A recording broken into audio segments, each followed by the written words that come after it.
from inside Memorial Stadium. This is the Huskers Radio Network podcast. All Huskers, all the time. Here's your host, Jessica Cootie.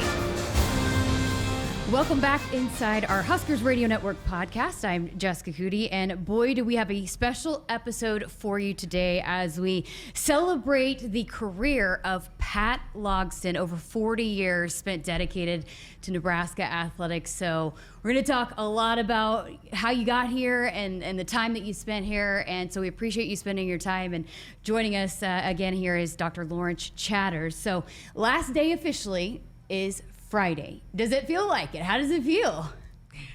I don't know. You know, it's a little bit surreal because I have planned this day for a fairly long period of time, and the fact that it's actually happening tomorrow is like, whoa, it is actually here. But I've gradually emptied my office out and taken my personal belongings home. So, yeah.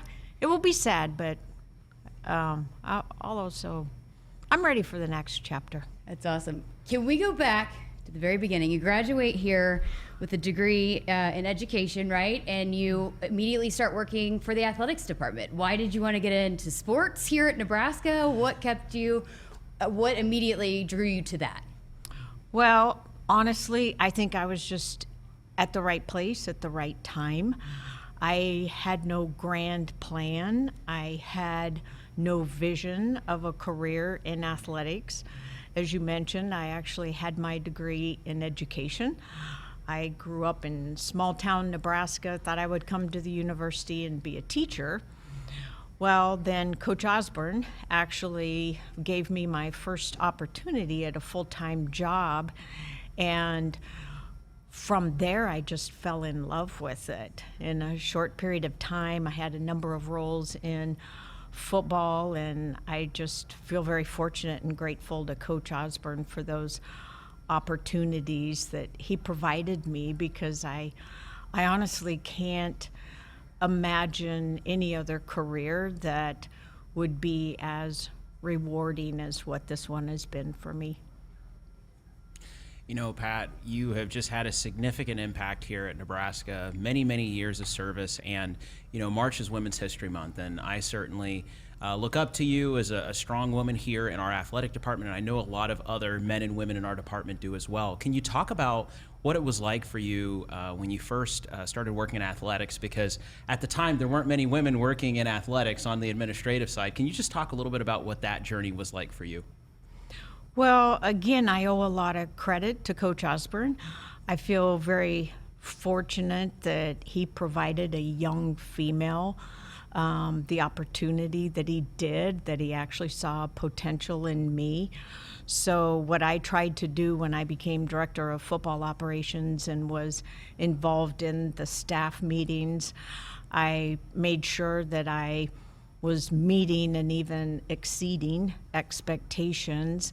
And I think I earned respect from the coaches, and it taught me that exceeding expectations and making sure I was very well prepared was going to pay off.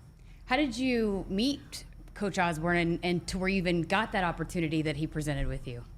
Well, now that's an interesting story. My advisor when I was in school here was Virginia Corrigan, who was Mike Corrigan's wife. Mike Corrigan was our running backs coach at the time, and she is the one that told me about the opportunity in the football office, and I thought, yeah, that sounds kind of interesting. I'll go apply for that. That's awesome. What did your job entail as the football director of operations when you took over that job? Well, I would say it was really just managing all non-coaching aspects of the program. So whether that was setting up official visits, unofficial visits, team travel, housing arrangements, if you can think of any aspect that impacts the athletes that wasn't on the field, X's and O's type things I oversaw.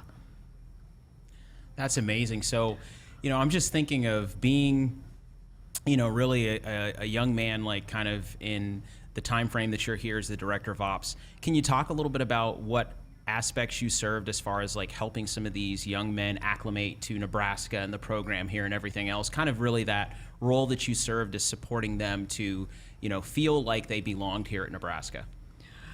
Yeah, I think that, some of my best memories over the last 43 years are the relationships with the athletes. And obviously I spent 23 years in football, so there's a number of relationships that I still have today with some of those young men. They come here and they're a long ways from home. Some of them don't have the best home life, and really what I became is like a second mom to them, someone that they could come to just, to talk about anything, just life in general, because I wasn't impacting their scholarship, their playing time. I was just there as a sounding board, as a listening ear, and just as a support system. You became the first woman ever to serve in that role, director of operations for Division I football. Did you know at the time that you were the first, the significance of that? I don't necessarily think so. I've had people ask, wow, you're a trailblazer. I didn't really think of it that way. At the time, I was assistant director of ops, and I'd had a conversation with Coach Osborne. I said, I think I can do this. I don't need to know the X's and O's of football. And as I mentioned, I'm just really fortunate that he saw, I guess, the confidence in me that he felt I could get the job done. What does that say about Coach Osborne? Because not just hiring you, but so many things. He was so innovative in his thinking at the time. There's a lot of things that were first here because of him. So what was that like to work underneath him, and how innovative was he at the time? Well, it was really quite remarkable, and I honestly don't know if I appreciated it as much at the time as what I did maybe some years later because as I mentioned, that was my very first job, so that's all I knew. That's the only boss that I had. So, to me, it's like, okay, is everyone like this? But obviously, then I moved into administrations, obviously worked for a number of different individuals, and found out just what a unique individual Coach Osborne is. He's such a genuine man. Integrity is, you'd see his picture in the dictionary. So, yeah, he was, I just feel really, really fortunate that he gave me the opportunities that he did. Now, Pat, after working in football, you transitioned over into working in administration. Can you talk a little bit about what that was like and some of the differences that were there for you? Because again, you came from one area which was very male-dominated to another area that was very male-dominated in administration. And can you talk about some people who may have potentially been in the role of essentially SWA prior to you, who may have inspired you and supported you in your transition into administration? Sure. Back in 2002, when I was asked to move into administration, at that time, I had worked in football for a long period of time. It was great, but it's also a real grind because we're talking 24/7, 365, basically, at least that you're on call. And also, the opportunity to do something else was really intriguing. And quite honestly, I guess I would say that I didn't have that much knowledge as to how the rest of the department operated. Yes, there were the support areas that I worked with, working in football, so the academic area, the life skills, athletic medicine, all of those support areas, but I really didn't have a clue what our development and marketing and ticketing and business office folks really did. So moving into administration, I gained a broader understanding about how our entire department works, not just all football. And you became an administrator for multiple sports, women's sports, volleyball, softball, women's basketball. What was that like when you were so embedded in football for so long and then learning and seeing how these other sports operate? Well, it is interesting because each sport, each coach operates a little bit differently, whether it's their ritual before they get on the team bus to go to competition, maybe what they do the night before, if there are mindfulness activities, or if everybody just goes and does their own thing. So it was really interesting just to see the different techniques and methods that coaches would use depending on the sport. Do you have a favorite sport now? Well, that's not a fair question. I know. I wasn't going to actually make you answer. Yeah, so I love them all. Okay, right. That's a great answer. Great answer. So transitioning though over into working specifically with some women's sports here on campus versus working with football. What was that like for you, just to be a woman being the administrator for those sports and also working with young women as they kind of go through their development process in college and everything? Did you find some of them looking up to you, seeking the same counsel from you that the football players did, and any of the women coaches that you worked with seeking more counsel from you and support because of you, being that listening ear and person who could support them? I think so. I mean, there have been a number of athletes over the years. I mean, I've had a number of individuals that have come in my office and said, well, Pat, I want your job someday. But sometimes, honestly, what's kind of interesting, the next question is, what do you do?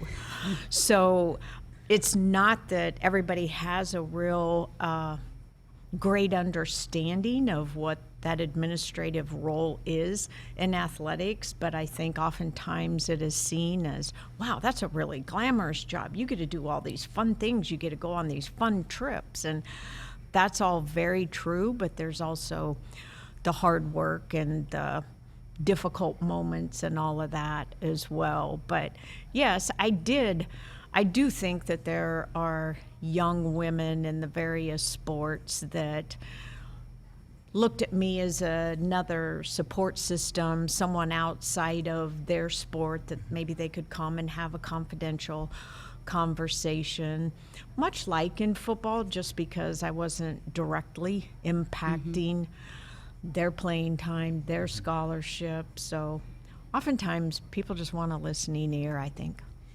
Perfect segue. I was actually going to ask you that because one of the things when I was talking to people about you is that kept coming up is how great of a listener you are. So do you have any tips or advice of how to become that great listener that people feel confident and comfortable in coming to and looking to as a sounding board? Well, honestly, and I know I keep bringing his name up, but I learned the art of listening from Coach Osborne because I thought he was masterful at no matter who it was, what was going on, he would take the time to listen, and he truly listened. And what I learned is oftentimes people just want to be heard, and hearing what issues people are facing or what challenges they need help with, you really need to listen to figure out how best to support them.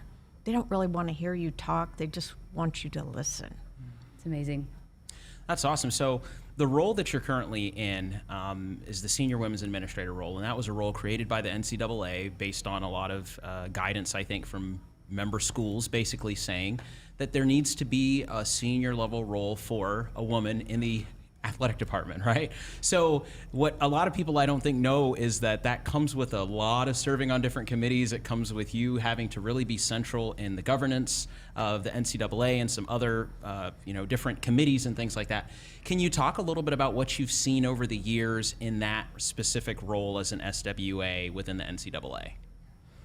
Well, I think you're absolutely spot on that a lot of people do have a misperception. People think that I just am over all of the female sports. Well, the senior woman designation is not the female athletic director. It is actually the highest ranking female in an athletic department, and it was created to give more women opportunities because, quite honestly, athletics has been a male-dominated industry.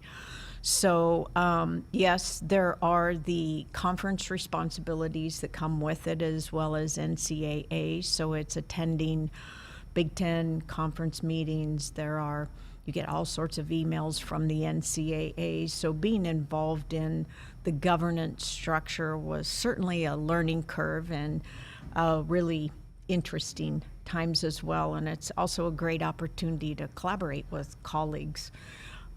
Coaches maybe don't always want to be so quick to share information. Us administrators were like, hey, what do you guys do in this situation? What do you do here? So I found it to be extremely beneficial, because not always do you have to reinvent the wheel, because this institution down the road may have been doing what you're looking to do for a number of years. Nowadays in college athletics, it's so rare to see someone spend their entire career at one university with one athletics department. And you did that. I mean, what kept you here at Nebraska? Why did this continue to be where you belonged? Well, I would say a couple of things. Number one, I was just fortunate with each athletic director change. I mean, I just tried to buckle down and do my job and do it well and show that I could contribute to the group, that I had a strong work ethic, that I'd be willing to take on whatever responsibilities were thrown my way. So I think it's just, you just have to have the ability to adapt to whatever type of leader happens to be in charge at the time. And I've been very lucky that I've survived, because a lot of my colleagues who are incredibly talented, that isn't always the case. So I get that I've been really fortunate. And I'm sure you had a lot of opportunities too to go elsewhere. So why did you love this place so much that you wanted to stay here? Well, I mean, Nebraska's home. This is where I grew up, 30 miles down the road. Also, in talking to a lot of my colleagues, I understood just how fortunate we are here at Nebraska, too. I mean, we have the best fans. We are the best resourced. I quite honestly didn't know where I could go that would be any better than Nebraska. Wow, that's just awesome to hear. And the fact that you've been here for many years and had such an impact on so many people. As you think about your career, just looking back, can you talk about some of the high points of your career when you were here, and just share those with people, like some of the happiest times that you had while you were here serving in your role? Well, obviously the championships are great, right? So whether it was the football championships, the conference championships, national championships, I mean, how successful volleyball has been. I mean, a number of our programs have been very successful. Softball going to the Women's College World Series. College World Series. So, I mean, it just kind of goes on and on. So we've had a number of teams that have had great success. So I would say those are definitely some of the highlights, but at the end of the day, I would say the thing that has impacted me most are the relationships that I've built with the people. And I know you go to end of season banquets for any particular sport, and the coaches will say, hey, the time goes fast. You're not going to so much remember the rings and the accolades that you get, but you'll remember the relationships. And I would say that's absolutely true. That's what I'll cherish most. That's so awesome. Okay, so our fans and listeners love to hear stories maybe they haven't heard before and can't get anywhere else. So can you give us your best Tom Osborne story and your best John Cook story? Let's start with Tom Osborne. Oh, boy. I'm sure you have many. If you have one fun story that you could tell about Coach Osborne. Okay, I'll tell a story. I'm a little hesitant to tell it, but I don't think he would mind. So we were trying to really get up with technology. I mean, we're talking, this is a lot of years ago. So the first computer system that we had, and it was back in the meeting room, and coaches used these, they're pencil-looking things, but they were pointers. They had the red light on the end, and they would shine it when they're talking about particular play or wrong direction that one of the guys went, that type of thing. So the first meeting that he sat in on, and there's a computer in front of him, and the screen is there, and the mouse is sitting there, and he picked up the mouse, and he at the screen. And all of us were kind of looking around the room going, okay, who's going to tell him that it doesn't work the same as the pointer? So did you tell him? Were you the one?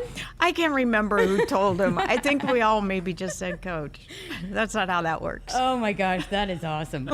Oh, what about a Coach Cook story? Do you have one of those? You know, probably my best Coach Cook stories are after championships. I mean, he is a man that works so incredibly hard year-round, every day, trying to constantly figure out what can be done just a little bit better. I mean, he is relentless in his pursuit of success and championship. So I would say, while this maybe isn't the funny story, like Coach Osborne's, just the joy when that actually results in a championship is worth 1,000 words. I mean, all of that time, energy, effort that he has poured into the program, when that pays off, and then you see more the personal side of him. He cuts back. He can get emotional, which a lot of people don't see, or maybe think that he has that ability, but For sure. he does. That's so awesome. So, Pat, you know, just looking back over the many years, what would you hope your legacy will be here in Nebraska athletics after you retire? Well, I would just hope that I would be remembered as someone that always wanted what's best for our student athletes. I tried to help and support our staff in any way that I could, and that I was a team player. I know you do not like to talk about yourself, but you talked about the relationships is one of the most special things, the things you'll cherish the most about your time here. And I showed you a video that I interviewed some young women in this department that are so appreciative of the doors you knock down, that can look to you as a role model. So what does that mean to you that you have inspired some of these up and coming superstars in this business, that they saw you and thought, okay, I can do it too? What does that mean to you? Well, I mean, that's very humbling to me, because I guess I don't really view myself that way, but yet I do want to do everything I can to help young people to succeed. And I mean, this has been such a rewarding career for me, that if I can help young people have the same type of career experience and be so fulfilled, then I'm happy to do whatever I can to help them. Okay, for a young student athlete or student that might be listening in, maybe they want to be an SWA, maybe they want to be an athletics director one day, what would be your piece of advice for them to maybe get there one day? Well, I think those of us that are females work really, really hard. I don't think we always do a great job of working hard on our careers like men do. Excuse me, because I think that we have to put ourselves out there. We have to show that we are capable of doing the same things that men have done and are doing in this very competitive field of athletics. And I think women have made progress. I think that there are more and more leaders that are willing to give females opportunities. I mean, you didn't used to see female administrators being a sport administrator for football. And quite honestly, without that experience, it's really difficult for women to be an athletic director, especially at a FBS school. So I think more and more people are willing to give women those opportunities, because they see that we have some of the same characteristics and maybe bring even something a little bit different or unique to the table in addition. And I think we have leaders on campus that are, you know, especially as diversity has become more and more evident in intercollegiate athletics. I think that folks are more willing to look at the individual and the skill set and not so much the gender or the color of their skin. I know you were set to retire back in August, and then Trev said, and he said it numerous times and he jokes about it, that you cannot leave yet. You have to help him make this transition. So I know he's really appreciative of the time that you've helped him in his new role. But how confident are you in the future of this athletic department with Trev Alberts leading us? Oh, I'm very confident. I think Trev is going to do terrific things. Quite honestly, that was what was motivation for me to stay, if I could help him. I mean, he is passionate about this university. Obviously, he competed here. I mean, he cares about this place, and he doesn't think he knows it all. He's willing to learn, to grow, and I'm really, really encouraged because I think he has all of the right characteristics to move our department in a really good direction. Anything else for you? No, just thank you so much, Pat, for all of the time and effort and dedication to our department over the years. It's been awesome to kind of get to know you, my couple of stops here, and you've always been a role model to me and many other people in the department. So I think just your leadership, your humility, your work ethic, all of these things I think that are really important in athletics, and to be able to look up to a person like yourself and serve with you here has been a great honor. So thank you for taking the time to do this today and just leaving these jewels of wisdom for the people who will come after you and some of the folks that are listening on in our audience. Well, it's been my pleasure. It's been great to get to know you too. What's next? What are you going to do in retirement? You got any plans yet? Well, I would say I plan to travel and also spend more time with family. I still am fortunate to have both of my parents that are in Omaha. I have a sister and a 4-year-old great nephew that is pretty fun. So, yeah. And everybody I talked to said there's no doubt you'll be back. We'll be seeing you at sporting events supporting the Huskers. Oh, absolutely.